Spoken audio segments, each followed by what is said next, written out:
Olá, começa agora o programa Trabalhador em Foco, esse programa que é uma realização do Movimento Sindical de Petrópolis através da união de diversos sindicatos que fazem com que eu tenha a oportunidade de levar para você de casa informações precisas e relevantes sobre o dia a dia de todos nós trabalhadores. No programa de hoje eu tenho o prazer de conversar com o professor Vinícius Maio, ele que é sociólogo e vai falar sobre um tema interessante. Bolsa Família versus Auxílio Brasil, afinal de contas, o que mudou? Vinícius, seja muito bem-vindo, prazer recebê-lo no programa Trabalhador em Foco. Olá, Carla Coelho, obrigado, prazer estar aqui, agradeço o convite, agradecer aí o programa Trabalhador em Foco, a TV Petrópolis, e vamos falar do Bolsa Família, do Auxílio Brasil, enfim, toda a polêmica, que está em jogo aí nessa mudança de nome, e que, de fato, o que mudou nesse programa social tão importante. Maravilha. Mas vamos falar sobre isso. Eu tenho uma pauta e tenho que seguir, mas eu queria que, antes de qualquer coisa, você, enquanto sociólogo, falasse uma coisa que eu pensei agora por conta da sua fala. Você falou um programa social. Qual a diferença de um programa social para um programa dito assistencialista? Porque as pessoas ficam falando muito esse termo assistencialista e vem junto com uma conotação de preconceito. Estou certa ou estou errada? Não, você está certa, Tem todo um preconceito, um estereótipo por trás de qualquer programa social, ainda mais esse programa social de redistribuição de renda, E ele é muito mais complexo do que apenas redistribuir renda, dar renda para essas famílias, Tem toda uma questão social, uma questão de saúde, de educação por trás desses programas, Esse programa ele parte de um diagnóstico, que existem milhões de pessoas, milhões de famílias, que estão na pobreza ou na extrema pobreza, e foi necessário criar uma política pública, de contenção dessa desigualdade, tirar esses milhões de brasileiros e brasileiras, da pobreza e da extrema pobreza. Por isso que foi pensado, foi criado esse programa, que é a junção de vários programas, que é o Bolsa Família. Então, como tirar esses milhões de brasileiros da miséria? Como eu disse para você, ele é muito mais complexo, mais amplo do que apenas redistribuir renda. Então, vamos pensar uma pessoa, uma família lá de Itapipoca, no interior do Ceará, tem lá seus filhos, e vamos dizer um caso de extrema pobreza, um caso de miséria, onde cada pessoa, cada família, cada membro da família recebe até R$ 89 por mês, Agora a mudança do Auxílio Brasil foi para 100. Então, pessoas, sei lá, que têm uma renda familiar de R$ 400, de R$ 500. Então, esse programa de redistribuição de renda visa tirar essa família, da pobreza, da miséria. Isso faz com que movimente a economia. Vamos pensar por essa ótica da economia. Então, essa família lá de Itapipoca... Ótica que todo mundo gosta de usar, Vamos falar pela economia ou pelo mercado, mas é porque aí ela cutuca todo mundo, Sim, é porque como que não é só assistencialista, como que movimenta a economia também. Então, essa família lá de Itapipoca, no interior do Ceará, ou pode ser aí de Petrópolis também, ela vai no mercadinho. Ela vai pegar esse dinheiro, sei lá, 200, 300 reais, Isso tem de acordo com as variáveis que a gente pode discutir aqui, ela vai no mercado. Ela vai comprar um alimento, ela pode comprar uma vestimenta, ela pode comprar um medicamento, Isso muda diretamente ali a economia local. Então, o seu Zé lá do armazém, ele começa a vender mais mercadoria, e ele vendendo mais mercadoria, ele encomenda mais para o fornecedor, tem que produzir mais, enfim, tem toda uma lógica da economia que está por trás. Tem uma questão voltada à educação, porque, por exemplo, o filho lá dessa família, lá de Itapipoca, no interior do Ceará, o filho tem que estar estudando, tem uma contrapartida social. Então, por exemplo, o filho dessa família, por exemplo, ele tem que estar na escola, tem que estar matriculado, ele tem que estar ali com uma frequência, para poder receber o Bolsa Família, por exemplo. Isso é interessante também, já que o programa é o Trabalhador em Foco, Isso ajuda a erradicar o trabalho infantil, por exemplo. Então, às vezes, a família, sem condição, vivendo aí na extrema pobreza, na miséria, muitas das vezes, coloca o seu filho para trabalhar. Bom, então vai trabalhar lá num canavial, vai cortar cana, às vezes com uma escravidão por dívida, ou um trabalho análogo à escravidão, tem essa questão do trabalho infantil, Então, Tem exemplos, casos, né, de trabalhadores que para cortar 1 tonelada, 1.000 quilos de cana, recebem em torno de R$ 3, R$ 4. Então, eu tiro esse garoto, por exemplo, né, desse trabalho escravo, né, desse trabalho infantil, e coloco ele dentro da escola. Então, isso modifica a lógica dentro da família. Né? Se eu tiro essa criança, por exemplo, de um canavial, da lavoura, e coloco ela dentro da escola. Então, por exemplo, para essa família, por exemplo, isso compensa, isso é legal. Tem uma questão também que é voltada para a saúde, né? Então, essa criança, ela tem que se vacinar, né? Ela tem que estar com cartão de vacinação, tem um acompanhamento nutricional também dessa criança, né? Por exemplo, caso haja uma gestante dentro dessa família, ela tem que acompanhar, fazer todo o acompanhamento, né? O pré-natal. Então, você vê que não é só um programa de redistribuição de renda, tem toda uma contrapartida social. Essa questão, por exemplo, a criança está dentro da escola, e isso eu combato o trabalho escravo, o trabalho infantil, o trabalho análogo à escravidão. Tem uma questão voltada à saúde, né, que vai ver a questão nutricional dessa criança, né, tem essa questão das vacinas, a questão do acompanhamento da gestante.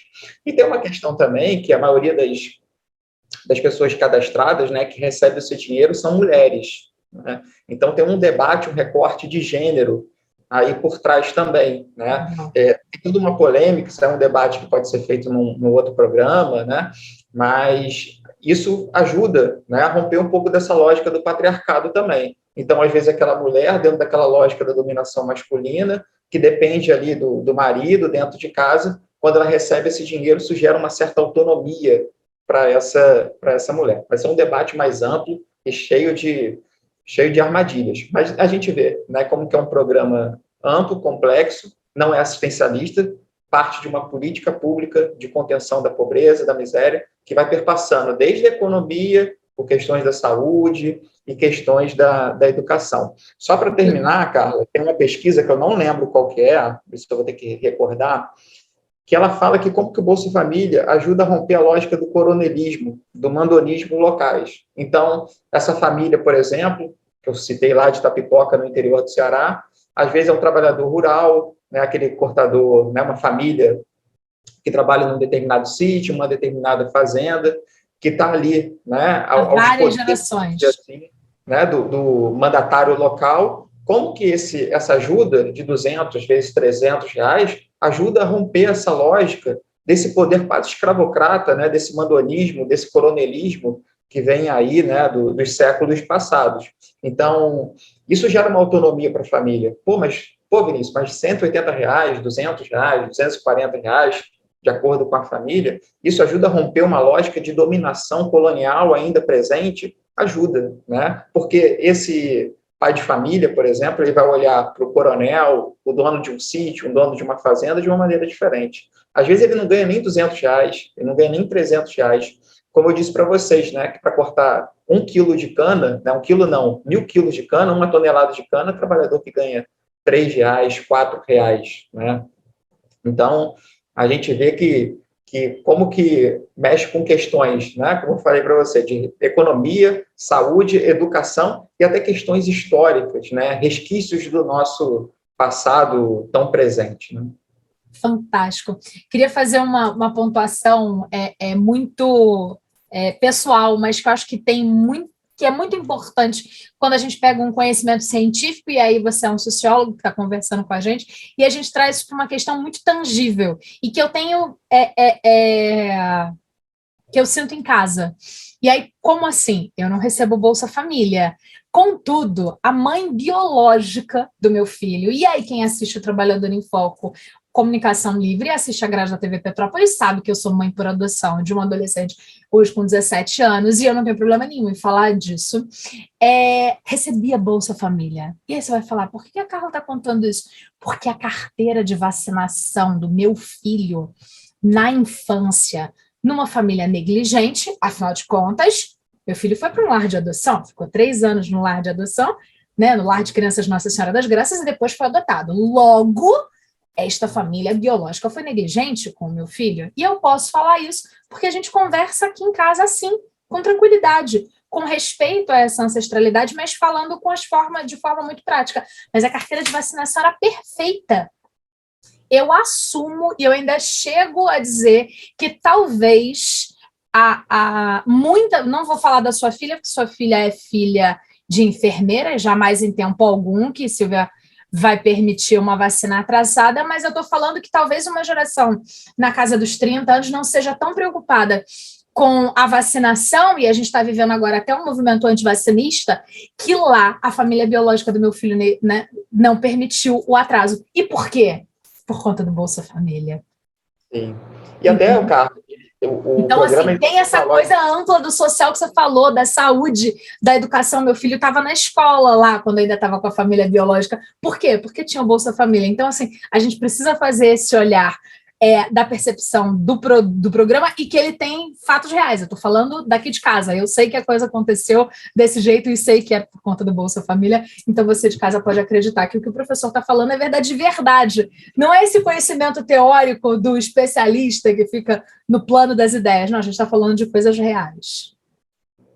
E o programa, ele não tem, Carlos, uma lógica punitivista, né? Ele, caso realmente tenha algum problema de o filho não está frequentando as aulas, está com uma frequência baixa, ou está com cartão de vacinação atrasado, tem uma lógica de advertência, de conversa. A ideia é isso, é aproximar do cidadão, é aproximar dessas pessoas que estão em situação de vulnerabilidade, que estão num ciclo de miséria, quase uma espiral de miséria, entrou dentro desse espiral de miséria e não sai. Então, ele não tem essa lógica punitivista, né? Você não vacinou, perdeu o Bolsa Família, né? Você não levou para a escola, perdeu. Mas é uma questão, como é descentralizado, por mais que seja um programa do governo federal, passa por outras instâncias, né? Como a questão estadual, municipal, que faz até o cadastro, né? Mas são, né, todo um programa de assistência social que acompanha essas famílias. Então, isso é legal também, não tem essa coisa punitivista, olha só, se você não vacinar, você vai perder o dinheiro, nada muito autoritário, nem assistencialista, mas é isso, uma política pública, né, de contenção dessa pobreza, dessa desigualdade, fazer com que a pessoa, que a criança, no caso, né, esteja com a vacinação completa, que não tenha, por exemplo, um problema nutricional, né, por exemplo, que uma gestante faça todo o acompanhamento do pré-natal, pois isso é política pública, isso é cidadania, é isso que a gente espera do Estado, né? Então, por isso que eu acho que a gente espera do Estado, que é uma referência mundial, porque ele engloba várias questões, né? Como eu te falei, vai da economia, saúde, educação, vai por questões passadas, históricas, né? E por isso que é um programa internacionalmente conhecido, né? E referenciado no mundo todo. Acho isso muito interessante da gente pontuar. E aí, para quem não sabe, em Petrópolis, eu tive o prazer de conversar com a nossa vizinha, né? Porque o pessoal de casa não sabe, hoje ele não está em Petrópolis, que ele falou aí em Petrópolis, está gravando do Rio de Janeiro, mas por um acaso o Vinícius é meu vizinho de rua. Sim. De verdade. E na nossa mesma rua mora a Rosane Borsato, que foi secretária de assistência social no governo interino do Ingo, e deu lugar, né, não é nada, ao candidato a prefeito de Petrópolis, em que você era da chapa como vice, o professor Luiz. Então, assim, não é isso? Ou eu estou errada? Não, o Luiz entrou na educação.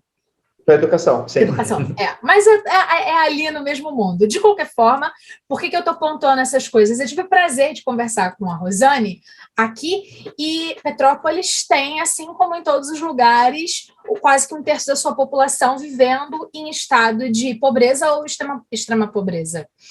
E o cadastro para o que era o Bolsa Família se dá a respeito no CRAS, que é o Centro de Referência de Assistência Social. Então, qualquer telespectador nosso que em algum momento se sinta financeiramente vulnerável pode procurar o CRAS, seja no Centro Histórico para obter informações, ou então das outras localidades, para poder fazer o NIS, que é o cadastro, e aí com o NIS consegue entrar na plataforma do governo, que é avaliado se tem direito ou não ao que era o Bolsa Família e agora é o Auxílio Brasil. E aí é que vem a questão que eu queria que você me explicasse. Afinal de contas, o que aconteceu que mudou de nome? Por que mudou de nome? Essa é a pergunta de $1 milhão, né? Vamos dizer assim, né? Eu posso dizer que socialmente pouca coisa mudou, né? Analisando aí, fazendo essa comparação do Bolsa Família com com o Auxílio Brasil. Ele ainda tem a mesmo norte, o mesmo direcionamento, né, que é essa redistribuição de renda, essa contenção da pobreza, da miséria, né, da extrema pobreza. Então, socialmente, é a mesma coisa. Teve ali umas mudanças em termos de valor, né, quem estava na extrema pobreza era cada membro da pessoa, família, né, cada membro da família que recebia até R$ 89, passou para 100, isso na extrema pobreza. Na pobreza, que era de 100 a 178, agora é de 100 a 200. Então, com isso, o governo acha, né, acredita aí no horizonte dele em termos de projeção, que vai passar de 14 milhões, né, de famílias atendidas para 17 milhões de famílias atendidas, enfim. Houve algumas mudanças, poucas mudanças nas variáveis, vamos dizer assim, né? Então, se o filho tem de 0 a 6 anos, se está na escola, tem essa questão das gestantes, são várias variáveis, isso mudou muito pouco, né? Tem lá um incremento lá do auxílio esporte, da iniciação científica, né? Caso a criança, né, da família esteja, né, em idade escolar, esteja em algum projeto de iniciação científica, ou esteja, por exemplo, se destacando em jogos estudantis, enfim, né? No grosso, né, não mudou muita coisa, só mudou o nome, né? É mais uma questão simbólica, uma questão política, eleitoral, vamos dizer assim, que a gente está chegando a 2022, do que propriamente uma mudança social. Então, se você vê, o horizonte, o norte é o mesmo, redistribuição de renda, contenção da pobreza, da extrema pobreza, da miséria, né? Houve algumas nuances, algumas mudanças em termos de valores, né? Quem estava na pobreza ou quem estava na extrema pobreza, algumas mudanças nas variáveis, né? As variáveis em si, elas continuam as mesmas, né? Algumas mudanças, alguns incrementos, é mais uma mudança de nome, é mais uma mudança política, é mais uma mudança eleitoral. Veja, aqui no Rio de Janeiro, é uma coisa que está na minha memória aqui, quando eu passava na linha vermelha, e a linha vermelha quem administrava é o Estado, né? Ou quem administrava era o Estado. E a prefeitura do César Maia assumiu, né, antes a linha vermelha lá do governo Brizola, né, do governo estadual do Brizola, a prefeitura ia assumir ali a administração da linha vermelha. E o César Maia estendeu uma faixa, né? Essa linha agora é laranja. Laranja era as cores da prefeitura, vamos dizer assim, né, do governo lá do César Maia. Então, ele fazia essa mudança da cor vermelha, que era o símbolo ali do Brizola, né, da inauguração da linha vermelha, e agora é laranja, porque seria uma mudança, vamos dizer assim, de uma administração, né, não mais o Estado, agora a prefeitura, né? Então, é mais ou menos isso, né? Eu acho que tem muito mais um jogo, vamos dizer assim, uma questão simbólica, de uma mudança de um nome, de um programa que está muito associado ao PT, ao Luiz Inácio Lula da Silva, né, porque foi criado em 2003, estava completando aí 18 anos, do que propriamente que era uma marca bonita, né? E aí todo mundo ia falar que era a maioridade de um projeto e tal, não sei o que chegava a 18 anos, e aí você quebra isso para poder dizer que mudou. E aí tem uma questão eleitoral do jogo, você meio que tira um capital político, vamos dizer assim, né? Esse capital político que era do PT, do próprio Luiz Inácio Lula da Silva, né? Que era meio que o pai, vamos dizer assim, né? Reconhecidamente o pai do Bolsa Família. Você meio que tirando esse Bolsa Família, você tenta tirar um pouco desse capital político, né? Do PT, do Lula, como, né, a pessoa que criou, idealizou, que juntou os programas sociais. Por isso que, na minha avaliação aqui, tem mais uma questão simbólica, né? Essa coisa do Bolsa Família está associado a um governo, a um partido político, né, a um candidato, né, do que propriamente uma grande mudança social. E trouxe, Carla, né, muita incerteza, né, muita insegurança, essa mudança por mudar, sem nenhum tipo de estudo, sem nenhum tipo de embasamento, né, isso deixou muita gente insegura, né, dentro de muita incerteza. Como que tem uma questão eleitoral, como eu disse para você, né, tem aí a PEC dos precatórios, né, então são dívidas reconhecidas, é meio que você tem uma dívida, Carla, você tem que pagar, né, e você fala, olha, eu não vou pagar essa dívida, vou pegar esse dinheiro e vou aplicar em outro lugar. Então, o governo ele prometeu, né, em fazer um incremento, vamos dizer assim, nesse Bolsa Família, não mais Bolsa Família, mas Auxílio Brasil, que poderia chegar até R$400. Então, meio que pegaria o dinheiro que teria que para pagar a dívida, injetaria, vamos dizer assim, no programa social. mas isso só em 2022, né? Em 2023 teria que achar uma outra fonte, né, de arrecadação. Então, como que tem uma questão eleitoral gritante, né? Então, o Bolsa Família, agora Auxílio Brasil, paga em torno de 180, R$ 200 em média, e esse valor poderia chegar a R$ 400 no ano de 2022. Ele poderia chegar até R$ 400, onde você pegaria lá 50 bilhões, né, que você pagaria de dívida e injetaria nesse programa. Mas isso só em 2022. Em 2023, pode continuar? Pode, mas vai ter que arrumar dinheiro de outro lugar. Então, por isso que eu trago para você. Tem essa questão mais política, de diminuir o capital político de um eventual candidato, né? Você tira esse capital político. Tem uma questão eleitoral, que você vai incrementar um valor só no ano de 2022, do que uma questão social propriamente dita. O cadastro é único, continua, que nem você trouxe, né, sendo feito pelas prefeituras, imposto de atendimento, nos centros de referência, tem o mesmo horizonte, né, de atender ali, né, as variáveis, as nuances, de atender uma criança, atender um adolescente, atender uma gestante, enfim, socialmente mudou pouca coisa, politicamente, eleitoralmente mudou bastante coisa, né? Quando não muda socialmente, mas muda politicamente, a gente não está falando mais de um projeto de assistência, apenas de assistência social, mas a gente está quase que falando de utilizar a máquina pública para poder estabelecer um processo de reeleição? É um pouco disso? Eu diria que sim, Carla, eu diria que sim, porque que nem você está debatendo aqui, né? Como não tem nada de social, tem mais de questões políticos, eleitoral, né? A gente pode dizer que são questões simbólicas, né?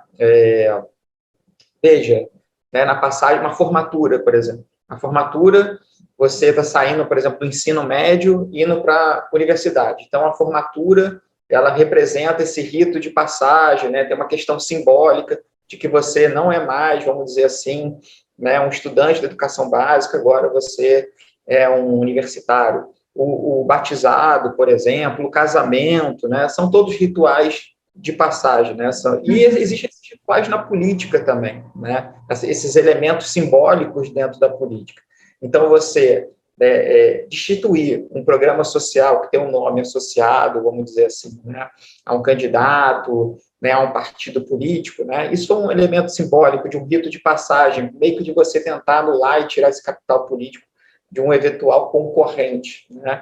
Então, e quando você cria um programa que não traz nada de novo, né, apenas um nome completamente diferente, você está, né, se ele trouxesse grandes melhorias, né, vamos dizer assim, outras variáveis, outros condicionantes, né, fosse pensado, que partisse de uma política pública, né, olha, a gente fez um estudo, pegou dados do IBGE, a gente vê que o programa Bolsa Família ele não está dando mais conta, então a gente está trazendo outras questões, bacana, né, mas é meio que você mudar só para uma questão política, uma questão eleitoral, você usando aquilo ali para se favorecer em 2022. Essa questão da PEC dos precatórios, onde você pega um dinheiro, injeta mais só no ano de 22, isso é uma sacada eleitoral, meio que você utilizar a máquina pública para se favorecer, né? Mas vamos aguardar, o que se espera. E foi isso, Carlos, acho que acabar com um programa que ia completar 18 anos, né, na sua maioridade, um programa bem visto, aceito, né? Claro que tem seus problemas, como qualquer programa social, tem seus problemas, não tem de como grande escala, né? jogar aí a criança com a água da bacia, com a criança, com todo mundo junto. Existem várias críticas ao programa, pô, mas fulano recebe e não precisa, ou existe cadastro mais, cadastro menos, existem vários problemas, mas isso não quer dizer que o programa seja ruim. O programa é ótimo, o programa é excelente, como a gente já discutiu aqui, é uma referência internacional, mas é isso, não houve nada de novo, né? Apenas uma mudança de nome. Maravilha. Vinícius, muitíssimo agradecida por tudo que você compartilhou de conhecimento com a gente. Foi um prazer conversar com você. O programa está chegando ao final, porque TV tem tempo, não tem jeito. Foi muito bom de verdade. Obrigada. Valeu, Carla. Eu que agradeço aí o convite, né? Estou sempre à disposição, né? Só pode contar comigo sempre que precisar. Pode ter certeza. Obrigada de verdade. Foi um prazer. Valeu. Obrigada a você que ficou com a gente nesse programa. Espero que você tenha entendido que isso foi uma sacada muito interessante. Só mudar de nome para poder perder valor político. A gente continua aqui no programa Trabalhador em Foco, trazendo informações precisas e relevantes, sempre com conhecimento científico para você entender um pouco mais do Brasil que a gente está vivendo. Um abraço grande e até lá. Tchau, tchau.